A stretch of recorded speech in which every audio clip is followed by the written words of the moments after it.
Okay, good evening.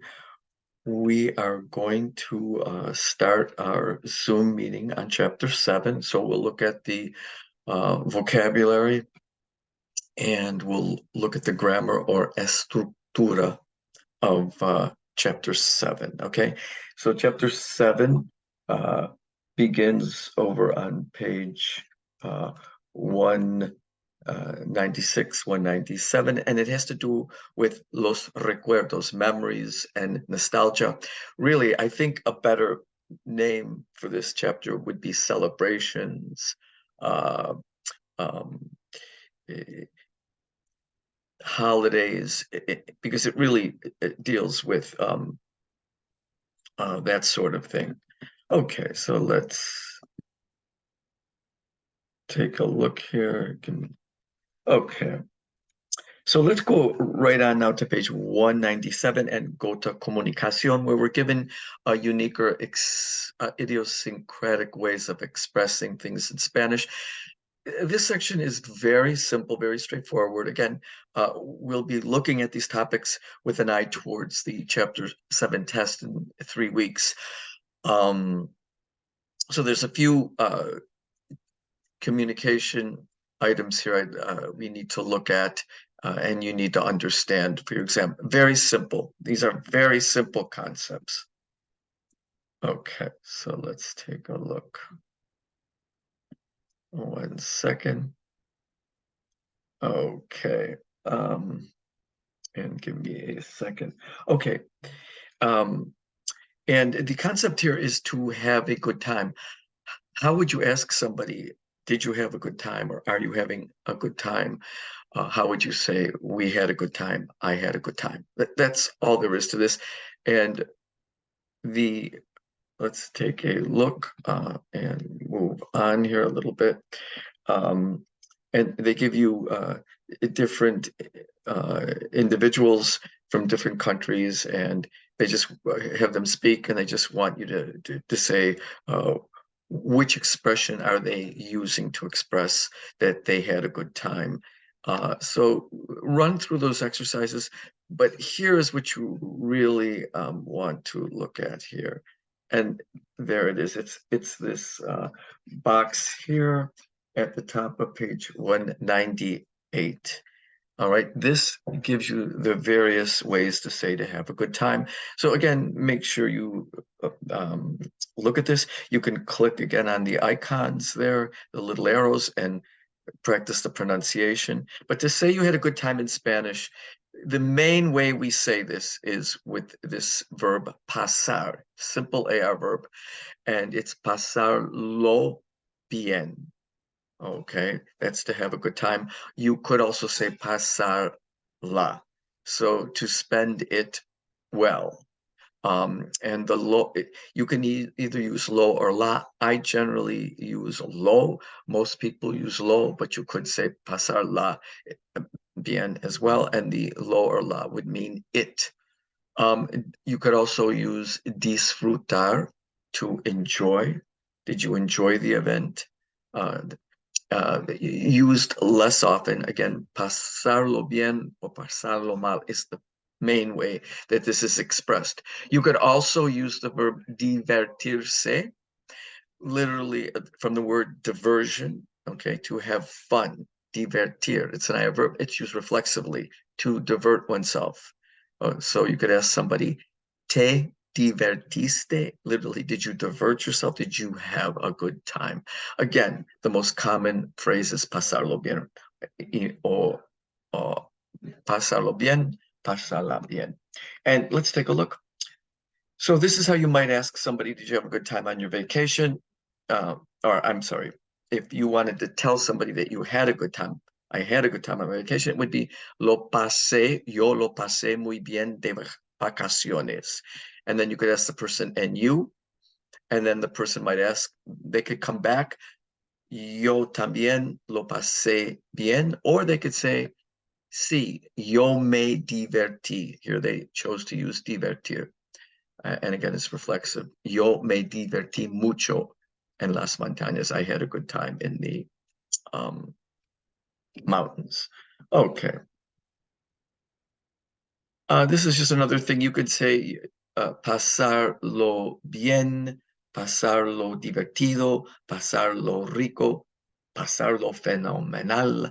So I had a phenomenal time. I had a really rich time. I had a very fun time. Lo pasé divertido. Generally, again, you're going to hear lo pasé bien. But you could also say lo pasé divertido. I had a fun time. Lo pasé rico. I had a rich experience, or lo pasé fenomenal. I'm just showing you that those are there. You won't even be tested on this, but it's just good to know that you're going to be looking more at pasarlo bien, pasarlo mal, or divertirse. Okay. Run through these exercises again, just to get yourself used to have a good time. And that's the way we express a good, we say, I had a good time. We do not literally say tener un buen tiempo. That's English, to have a good time. We pasarlo bien, okay, or divertirse, or we use divertirse. Okay, so please look at that information. Again, here's some more exercises with to have a good time, this time using divertirse. Okay, so if you're asking in the to form, you have to use the reflexive pronoun te divertiste. Did you have a good time? And that's what it means. It's in the preterite. You should all recognize that. Did you have a good time? English in the preterite has to use generally the verb do. The past or preterite form of do is did. So therefore, this te divertiste becomes did you have a good time? Real simple stuff. I would suggest you go through these exercises. Okay. Now, here's another comunicación, just a little idiosyncratic, if you want, way of speaking.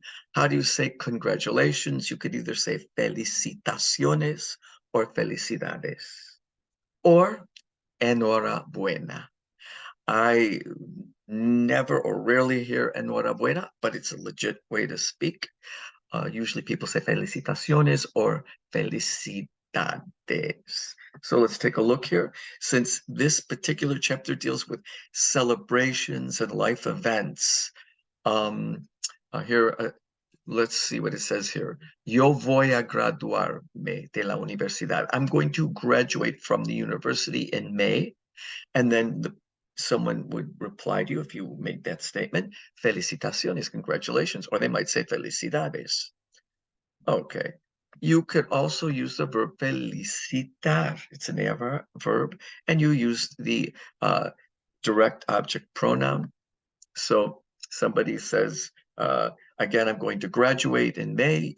You could say, yo te felicito, or nosotros te felicitamos. You use the direct object pronoun. Okay.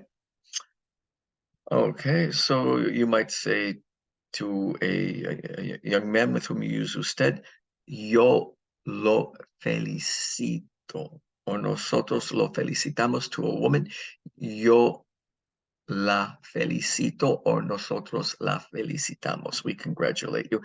But you can just simply say felicitaciones or felicidades or enhorabuena. They all mean congratulations. Okay, let me see. Again, you can look through these exercises here.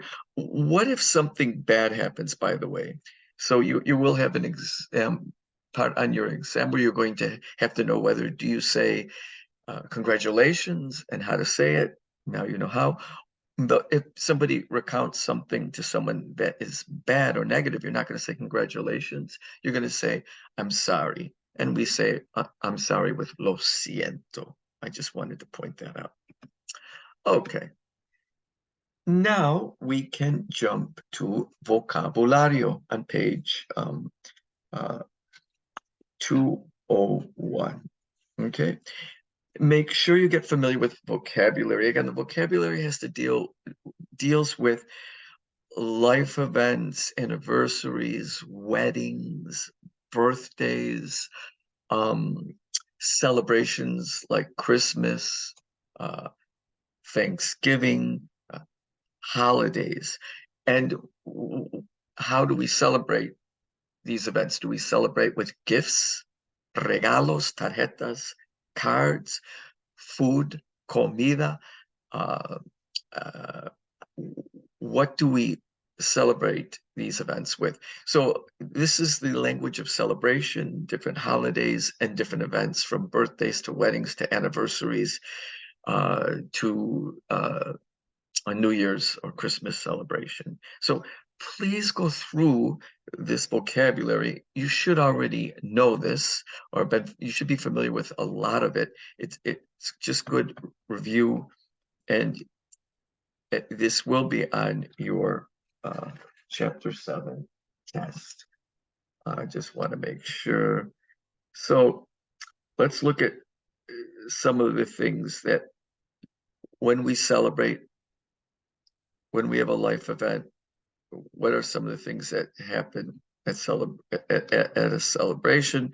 So, for example, during New Year's, okay, El Año Nuevo, okay, you could have a toast. It's el brindis when you click your champagne glasses together. So there's often a toast. You can have a toast at a birthday party, at a wedding. Okay. Cumpleaños is birthday, el cumpleaños. Despedida is a farewell party. Someone's leaving, they're going overseas, or they're leaving permanently. The word for party is just la fiesta, real basic vocabulary. What happens at many celebrations, there might be exchange of gifts. The word for gift is regalo, el regalo, and there's a verb to give a gift. It's an adverb, regalar. You'll see that in this unit. El bautizo is what it looks like, a religious ceremony when a child is going to be dedicated at church. La boda, okay, when a person, that is the wedding. When you get married, the verb to marry, it's reflexive, and it's casarse. Ellos se casan. Literally, they marry themselves. And then la graduación, okay, graduation, and the verb graduarse. Take a look at this. They talk about the idea of un puente and how it impacts a día festivo, or a holiday. Okay, if you get like in the case of Thanksgiving, we get a 4-day weekend, a 4-day, because the holiday is on Thursday, so we get the following Friday off, Saturday, Sunday. So you get 4 days off, and they call that un puente. Okay, because the holiday to the weekend, there's like a bridge. That Friday forms like a bridge, and you get 4 days off. Take a look at that section. You may be questioned on some of these cultural facts. On the next page, okay, on page 202, again, just follow this along. There's some more holidays. Three Kings Days is El Día de los Reyes Magos, the 6th of January, which has a different context now in this country, but the true religious meaning, the Epiphany, is Three Kings Day, El Día de los Reyes Magos. It's very important in the Spanish-speaking world, because much of the Spanish-speaking world is Catholic, at least culturally, and so these holidays are practiced. El Carnaval, there it is, the other one. There's one, La Fiesta de Quinceañera, when a young woman turns 15. Cuando ella cumple 15 años, when she turns 15, they have a party, kind of like a debutante party. It used to be more in the United States, at 16, a debutante ball, but in Latin America, it's when you're 15, when you turn 15. So the person who turns 15 is a quinceañera. And there is a big party, La Fiesta de Quinceañera. Okay, real quickly. Semana Santa is Holy Week. Okay, and Independence Day, El Día de Muertos is a very big day in Mexico where they honor their dead. And they literally go to the cemetery, to the grave of the departed, and they will actually pray, and they will also celebrate that person with food. Okay, Hanukkah. Now, here's another one, La Noche Buena. Okay, La Noche Buena, it would be New Year's Eve, okay, y la Navidad. And within the Catholic culture, La Noche Buena is more important than Christmas in terms of celebrating. You celebrate on Christmas Eve, and Navidad's more of a laid-back day at home. But that's so Christmas Eve is La Noche Buena, and La Navidad is Christmas. La Noche Vieja is New Year's Eve, where there could be partying, a brindis, whatever, and El Año Nuevo. Okay, so that would be El Año Nuevo is the first of the year. New Year's is El Año Nuevo. So we have New Year's Eve and New Year's, Noche Vieja, New Year's Eve, and Año Nuevo, New Year's. Look through these and then just go through these different exercises where they'll talk to you about los días festivos in different places, holidays, and some of the things that happen. Here they talk about el Dia de Muertos in Mexico. They talk about Hanukkah and the menorah. So the quinceañera, just take a look. And here's some vocabulary associated with celebrations. Would be a parade, like during Thanksgiving, or fuegos artificiales, fireworks. Okay. All right. Take a look at some of that. Here is a little piece on the quinceañera, la fiesta de quinceañera. Okay. All right, I think that's pretty good. All right, so that takes care of vocabulary. I would go through methodically those different exercises and familiar yourself with the días de fiesta, things that are done like el brindis, the toast. Do you exchange regalos, presents? Okay, that sort of thing. All right, now let's go to estructura. All right, estructura, and this starts really on page 205. 205. And give me a second here. Okay, so what do they want us to learn here? Again, let me get my... Okay, we're going to learn a new tense. Now, we learned the past tense, the simple past, it's called the preterite, el pretérito, the simple past.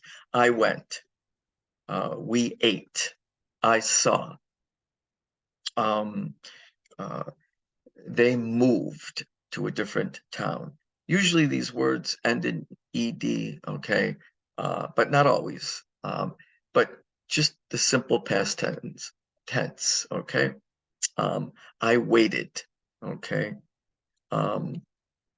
Now we're going to learn another form of the past, and I believe you should have all had this before. It's called the imperfect tense, and it's also used to talk in the past tense. So if you're narrating a past event, you really need to know, of course, how to use the preterite, but you also need to know how to use the imperfect.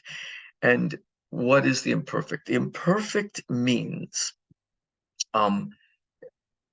I or was, were, and then doing something. All right, and then the ing form of the verb. For example, if you take the verb to wait, the imperfect form of wait would be I was waiting, or they were waiting. So it's the was, were, followed by the ing form of the verb. For example, if I want to use the verb to eat, I was eating, he was eating, they were eating. I expressed the verb to eat now in the imperfect tense. It's in the past, but if you notice, it shows an ongoing action in the past. I was eating, you were eating. I was waiting, they were waiting. Okay, what else? It can also mean used to, used to. So I was living in New York 10 years ago, or I used to live in New York. I was waiting for the bus last night, or on Fridays in the past, I used to wait for the bus every Friday night. So that's what the imperfect tense conveys. It's kind of a continuous action in the past. That's enough. That's more than enough information. I just wanted to differentiate it from the simple preterite or simple past of I waited last night. This is I was waiting or I used to wait. Hope you've got the distinction. Okay, now how do we form the imperfect tense? And let's move on and take a look at page 206. We'll just jump ahead. Okay, so page 206.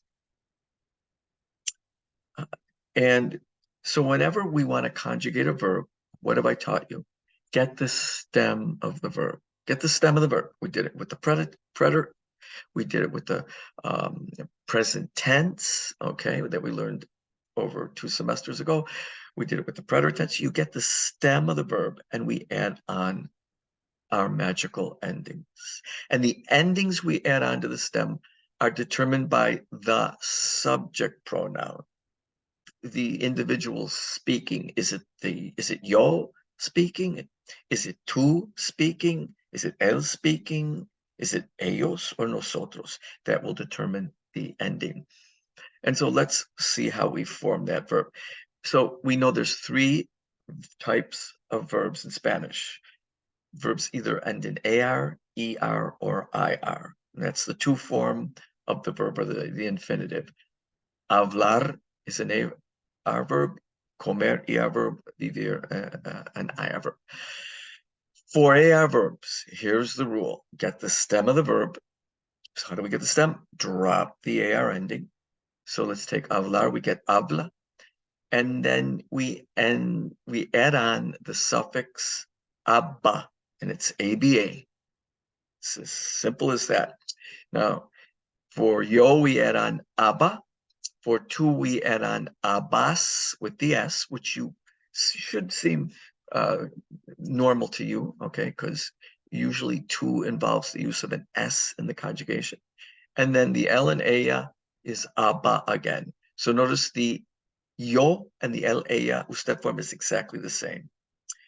Then what about nosotros? It's going to be habamos. And when you write it, you have to write in that accent over the second last day. Habamos, hablábamos. And finally, for ellos and ustedes, it's going to be an. And we'll look below. So it's going to be hablan. I'm sorry, my mistake. Hablaban. It's going to be aban.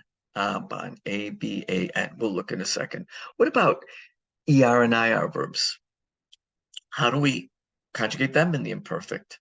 You drop the ending. So for an ER verb, you drop the ER. For an IR verb, you drop the IR. Notice for ER and IR verbs, they have the exact same endings in the imperfect. It's going to be IA, IA. And the I of the IA combination will always have an accent on it. So let's take a look for the verb comer, okay? So the stem of comer is com. Now for the yo form, it's comía. Okay, I put an ia ending on. For tú, it's going to be ias. There's your S again. Tú comías. And then el, ella is conjugated exactly as the yo form, comía. And then what about nosotros? It's going to be íamos with an I over the accent. Íamos. Comíamos. And finally, For the usted or ellos form, it's going to be ian, and we'll look at that below. Comían. What about vivir? It's the same thing. We get the stem of the verb. It's viva, and we put the ia endings on again. The same ia endings we used for comer. So it's yo vivía, tú vivías, ella vivía, and now íamos, nosotros vivíamos, and then ellos vivían. All right, quickly, let's take a look. And here they are conjugated in all their glory. There are their endings. Okay, so for AR verbs, it's yo takes abba, tú takes abbas, él takes abba, nosotros takes abamos with an accent over the A, and the ellos form there, you can see it now, is aban, hablaban. What about comer? It's going to be comía. It takes yo takes ia, tú takes ias with an accent over the I, ias. Él takes ia again. It's conjugated just like the yo form. Nosotros takes íamos. Again, it's accentuated over the I. And then finally, the ustedes, ellos form is ian. All right, and IA verbs take the same endings and conjugate the same way. Okay, as do ER verbs. Again, what do they mean? Don't worry so much now about this, but yo hablaba means what? I was speaking, or I used to speak. Just depends on the context. Tu hablabas means you were speaking or you used to speak. Nosotros hablábamos means we were speaking or we used to speak. Ellos hablaban, they were speaking or they used to speak. Vivía. Yo vivía means I used to live or I was living. Tú vivías is you were living or you used to live. Vivíamos. Vivíamos en los Estados Unidos means we used to live in the United States, or vivíamos en Los Angeles, we were living in Los Angeles. I just want you to get the feel in the past what these verbs mean. Here they give you the vos, and I told you vos is used in Uruguay, particularly in the Rio de la Plata area, not so much in the north, and in all of Argentina. It's used instead of tú, and in areas of Central America and Colombia. It is also used a bit more intimately. Both tú and vos are used, but regionally, some parts of Central America and Colombia will use vos instead of tú. I'm not going to get into it anymore. It is good to be aware of vos if you hear it. They're speaking to you in a familiar way, of the tú way, but their form of the tú way. Okay. Finally, the imperfect tense again is one of the easiest tenses to learn. Stem and ending. For AR verbs, aba ending. For ERI verbs, stem and ia ending. Real simple. There are three irregular forms. Three. Please learn them. Just learn them. You have to commit these to memory. The verb ir, to go, in the imperfect is iba. Yo iba means I was going. Tu ibas, you were going. El iba, he was going. Íbamos, we were going. And ellos iban, they were going or used to go. What about ser, a very important verb? How do I put it in the imperfect? Okay, it's not sia. You wouldn't think you would drop the er and put ia endings. You just learn it. Yo era, I used to be. Tu eras, you used to be. Él era, or éramos, we used to be.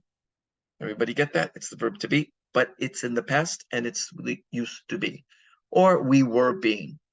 I was being.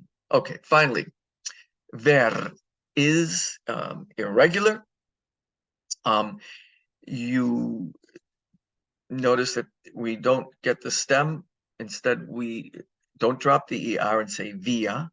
We leave the en inside. I mean, we leave the e there and then we add on the ia ending. So yo veía, I was watching. Tú veías, you used to watch. Él veía, he was watching.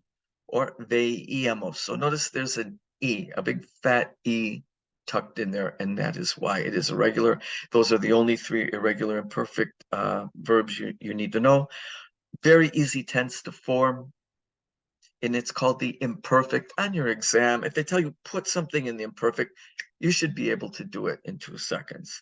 I don't know if some students don't even bother to learn the tense they're in, but this is called the imperfect. If they say imperfect, you either put an aba on, if it's an AR verb, on the stem, or an ia if it's an ER-IR verb. You add that to the stem. Very simple tense to learn.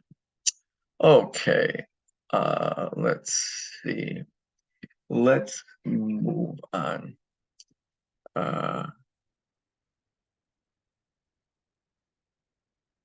Okay, here's some more exercises using talking about different holidays. Okay, Dia de Muertos from Mexico, where they honor their dead. I suggest you just go through these exercises and familiarize yourself with them. Here's one on the Carnaval in Uruguay, a short piece, and I would take at least a cursory look through that. Okay, let's move on.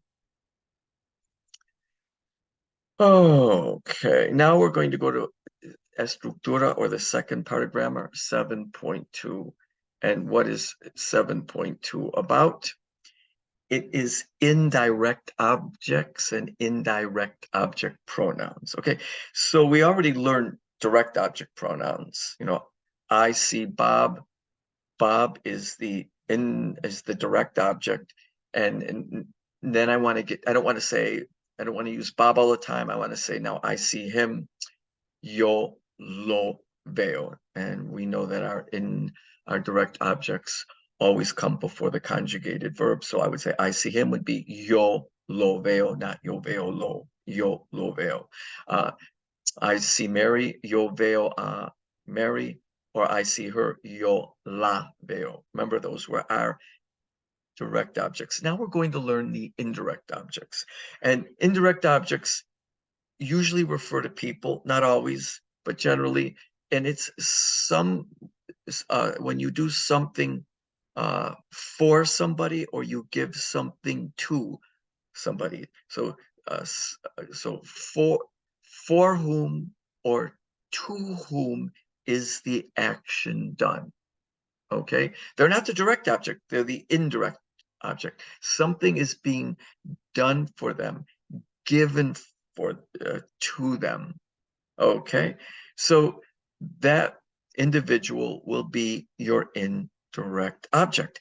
Now you need to know, well, what if I say I gave Mary the money, but now I want to say I gave her the money?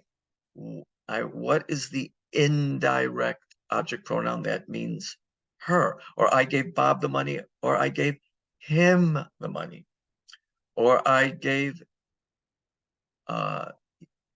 you the money in the to form. How do I say that? I gave you usted the money. How would I say I gave them the money? Those are your indirect object pronouns. How would you say you gave me the money? How do I say me? What are the indirect object pronouns? And you just need to learn them. So let's see if they give them to us here. I love, again, your book. They want you to fill them in, but it would be nice if they gave them to you. But so what are the indirect object pronouns? Well, me is going to be me. To you, for you. To you would, with the to form, is going to be te. All right. To him, or to her, or to you, usted, is going to be le. Eli. Not lower la now.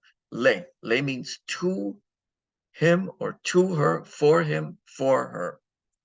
What about to or for us? What is the indirect object pronoun? Nos, and then to them. Les. Les, not los. Les. So to them is les, whether it's masculine or feminine. Okay. Le is to him or to her, whether masculine or feminine, or usted. Okay. Okay. Now, what do we need to know about the indirect object? Generally, for our purposes, the indirect object will be a person. I gave Mary the money. I gave John the keys. Okay. I'm giving them something. I asked him the address. I asked something from him or of him. I asked him this. So that would so I could say I asked Bob the address. I asked Mary for the address. They are the indirect object. But what is the indirect object pronoun? How would I say I asked her for the money? I asked him for the address. Okay, how do I do that? And those are these pronouns we just learned up here. So one thing about Spanish is it is very redundant. So whenever you have a direct object in a sentence or when you're speaking, like I gave Mary the money. Mary is the direct object, but in Spanish, you always have to include the indirect object pronoun along with the person. So in Spanish, we would say, I gave to her, to Mary, the money. In English, I say, I gave Mary the money. So in Spanish, I would say, and my indirect object pronoun always comes before the conjugated verb, just like my direct object pronoun. So if I say, I give Mary the money, I would say, well, yo doy el dinero a Mary. Okay, we always use an a before a named individual in Spanish. So I give the money to Mary as yo doy el dinero a Mary. But that's not correct Spanish because Mary is the indirect object. I have to include the indirect object pronoun to him. I'm sorry, to her, for her. What is the indirect object pronoun? To her, for her. You just learned it above. It's le, L-E. So where do I put it in my sentence? I put it before the conjugated verb. So now I would say, yo le doy el dinero a Mary. So notice how redundant Spanish is. I have to include the indirect object pronoun. I just wanted you to see that. If I want to say I give Mary and Bob the money, okay, so I would have to say I give Mary and Bob. Mary and Bob are my indirect object. It's to them or for them. How do I say to them or for them? Les. So yo les doy el dinero a Mary y Bob. I just want you to be um, careful of this. And so look at number 3. They just give you some examples. In Spanish, an indirect object is usually indicated by the preposition a. So you put a before your reference to a human being. In general, the indirect object pronoun is used whenever there is an indirect object. So yo le doy un abrazo a mi papi. I give my father a hug. Not yo doy un abrazo a mi papi. You've got to include the indirect object to him, right? Which is le, and you have to put it before the conjugated verb. Placement. Remember the placement of your object pronouns. They always come before the conjugated verb. Okay. You don't even need a subject pronoun here. As I told you, you got to start developing these skills. In English, I have to say, I give. Doy means I give. I don't need the subject pronoun. So we often start a sentence using an indirect object with an indirect object, which looks weird in English because people will look at that and go, why does it start with lay? Is that the subject? No, it's the indirect object pronoun, which stands for the person referred to in the sentence. It's simple, but just look at it. Look at the next one. Mi mamá les, to them, for them, da besos a sus amigas. So what's the direct object? The friends, her friends. So my mother gives kisses, pesos is to her friends. Okay. All right. So take a look at that. Here's one. Mis amigos me dan un abrazo. My friends give me a hug. Again, my friends, to me, I'm the indirect object, it's me. And again, the indirect object always has to come before the conjugated verb. Here, this is just good to know. You'll often use indirect objects. You'll see this on your exam and in this unit with these verbs. Dar, to give. You'll give something to somebody. Decir, you'll tell somebody something. Okay, they're the indirect object. You'll speak to somebody about something. You'll ask somebody for something. Okay, so you might ask somebody for money. Okay, from them, from him, from her, and you pay the, or you might preguntar, ask somebody about something. You might enseñar, teach or show somebody something. And at a party where there's regalos, like a cumpleaños or Navidad, you will regalar something to somebody. Regalar is to give a gift, un regalo. So let's take a look. Again, some of these sentences, these examples don't have a subject pronoun. You tell by the verb what the subject is. It starts off with the indirect object pronoun. So te digo que es la verdad. I'm telling you the truth. I'm telling you that it's the truth. I'm telling you que es la verdad. I'm telling you it's the truth. Nos habló. Okay. So habló means he, she spoke to us about her trip to Lima. It doesn't say if it's an L or an A yet. Pedir, it's a stem changer. Pido, ask for, request. Le pido un café. I ask him or her for a coffee. Le pido un café a él if it's a man, or a ella if it's a woman. Les preguntaste. Did you ask them? Les is them. A ellos. ¿Dónde está la universidad? Miguel enseñó que the teacher show. Miguel me enseñó su nueva casa. Okay. And again, notice that these indirect object pronouns come right before the conjugated verb. There's regalar, to give a gift. Nos regalaron. Regalaron means they. So, right, in the past tense.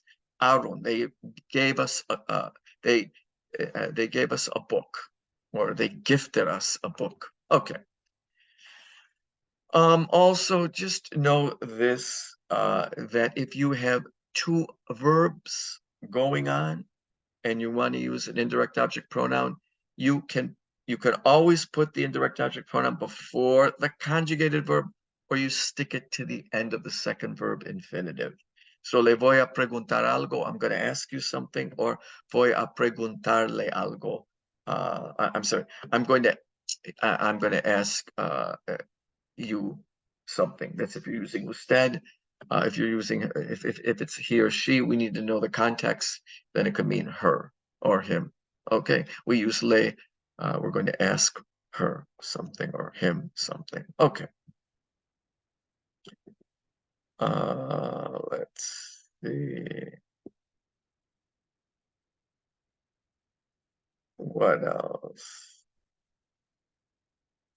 Also, what they want you to be aware of, if you remember the verb gustar, we were taught you don't use subject pronouns with gustar. You don't say, I like yo gusto, you like tu gustas. Everybody remember that?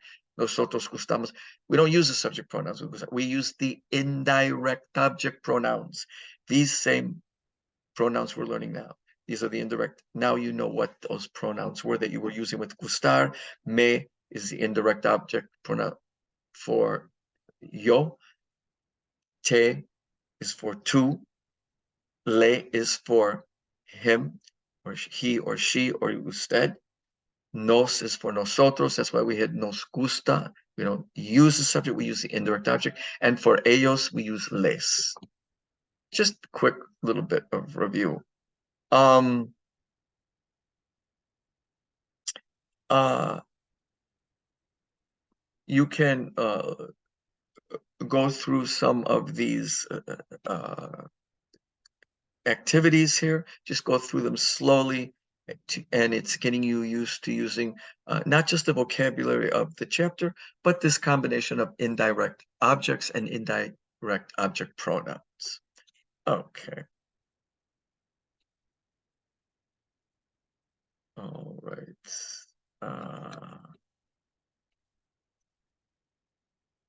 All right. Let's move on to the last area of Estructura 7.3. And these are what pronouns do we use after a preposition? We haven't learned a whole lot of prepositions, but we could have the preposition a, to. I gave the book to him, with, con, with her. How do I say with her? Okay, with is a preposition, to is a preposition. Now, what pronoun if I use? Do I use the subject pronouns yo, tú, él, ella, nosotros, vosotros, ellos, ustedes? What are the pronouns that I use after a preposition? Another very important preposition is de, of or from. How would I say from him? How would I say from me? Using a, how would I say to me, to you, to them? Okay, and so that's what this is going to teach us. Okay, so here, let's take a look at number 1. Okay, item number 1 there. And let's see. Okay. All right, in number 1, it says, and this is on page 214. Okay, so 214. All right, so what do they want us to know here? Based on what you saw, complete the following chart of the singular pronouns after prepositions. That is, words such as, and here are your prepositions. So you know what they mean when they say preposition. A, to, de, from or of, en, in, por, by, and para, for. Okay. So how would you say for him, for me, for her, for you, for them, for us? How do you do this? So this is how you do it. You are going to learn 2 new prepositions here. After a preposition, and you want to say for me, you would not use yo. You don't use I, okay? You use the word me, not me, M-E, M-I. And when you write it with an accent mark. So here it is. To me is a me. From me would be de mi. Okay. For me, para mi. Okay. All right. So just por mi. Okay. What about to? If you want to use the familiar to, and you're going to use this a lot with friends and family. How would I say for you, from you, to you? You don't say to. You don't use te. You use ti. Ti. Okay, it has no accent. So a ti, to you, para ti, for you, from you would be de ti. Got it? Okay, that's all. What about the rest of the subject pronouns? He, él, she, ella, usted, you, we, nosotros, vosotros, and they, ellos, and ustedes, you all. What if I have a pronoun and I want to say to you all, or to us, or from him? Real easy. Just use the subject pronouns. Okay? Just use them. So from him is de él. From her is de ella. To him is a él. To her is a ella. With her is con ella. With him is con él. with us, con nosotros, to us, a nosotros, from us, de nosotros, to them, a ellos, okay, to you all, a ustedes, from you all is de ustedes, to, if you want to use vosotros, it's a vosotros, de vosotros. So for él, ella, usted, nosotros, vosotros, ellos, and ustedes, they stay the same. Doesn't matter if they're preceded by a preposition. So here's some example. A él le dan un abrazo. They give him a hug when they see him. A él, so since he's now the indirect object, you have to include the indirect object. That's why Spanish is redundant. A él le dan un abrazo. In English, we would say a él dan un abrazo. They give us a hug to him. But in Spanish, you've got, whenever you have an indirect object person, okay, a reference to a human being, with an a in front of it, a él, you have to also include the corresponding indirect object to him or for him. In the indirect object pronoun is él, is le. Le. A él, le. Okay, este libro es de usted. And now, ser de, to be, the verb ser, and de means to belong to. This book belongs to you. Ya escogieron. Escogieron is to choose. They chose. No, it's in the past. They chose. Did they choose a regalo, a gift for us? Para nosotros. Okay, that's your preposition, and you use just nosotros. Okay. Now, a couple unique things. The preposition con, right? When you use con with the to form t or the yo form me, it's not, with me is not con me. With you is not con ti. Spanish evolved for whatever reason. I don't know. That's just the way the language, and you add a geo on the end. So with me is conmigo. The me is there, but you add a geo on. Okay, with the, again, con with t is going to be contigo, with you. Vamos a comer contigo. Notice con with all the other pronouns, they stay the same. Con nosotros, con él, con ella, con ellos. All right, this stuff is very simple. I'm spending maybe too much time on it, but I want you to be careful. All right, and here's some more examples of other prepositions as you continue to use Spanish more. Sin without, sin ti, sin él, sin nosotros, without us, sobre ella, about her, okay? Un libro sobre ella or sobre mí, a book about me. Okay. Finally, this is important. When we use the verb gustar, I told you we didn't use the subject pronouns. You don't say yo gusto, tú gustas. I hope you all remember this. We use the indirect object pronouns. Me gusta, te gusta. He likes would be le gusta, le, not él. She, le gusta. Usted would be le gusta. Remember that. They like is les. There's your indirect object pronouns. For nosotros, it's nos gusta. Well, these verbs are called gustar-like verbs, encantar, to enchant, fascinar, to fascinate, importar, to be important to, interest, interesar, molestar, to bother, and to appear to. All these verbs use indirect object pronouns, okay? So me encanta means it enchants me, I love it. Or me fascina, the same, it fascinates me. Me importa, it's important to me, okay? Interesar, it interests me, okay? Molestar, it bothers me, me molesta. Me molesta el costo de la vida. The cost of living bothers me. And parecer, it appears to me.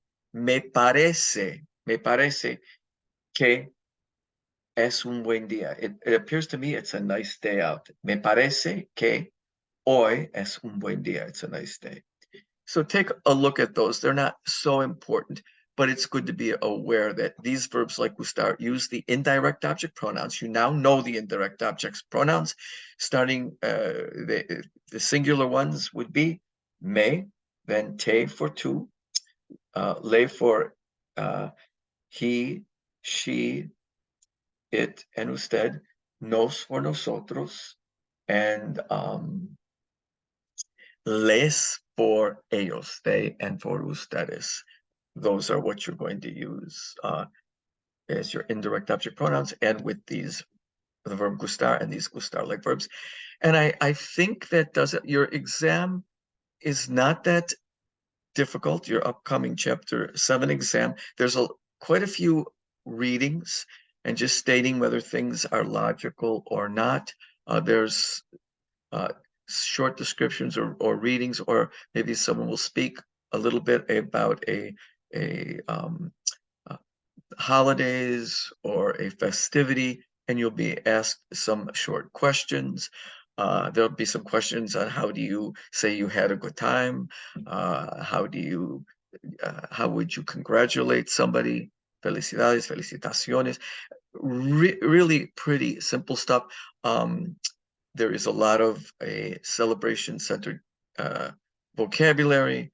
You know, whether you give gifts, what might have happened at a different event. Was there a toast at that particular event? So again, if you go through the vocabulary section and do those the required activities there, I think it'll make the exam pretty easy. It's pretty straightforward. Again, a lot of reading, listening, and responding back. And some of this grammar on the indirect object pronouns, but not a whole lot. You'll have to write at least one section, not write, but well, yeah, there is a writing section when you recount a past event that maybe you celebrated in your family, and they'll ask you to talk about it and if there were any changes in it. And when you talk about a past event, be able to talk about the celebration and be able to talk in the past tense in either the present or the imperfect. And you will have to conjugate some verbs into the imperfect tense. Very easy tense to use. So best of luck on chapter 7. I think it's pretty straightforward. Again, go through comunicación now. Again, go through the activities in vocabulario as well, and take a look at the 3 areas of grammar. This is pretty simple, straightforward. A pretty simple, straightforward lesson. And I think that should do it for today.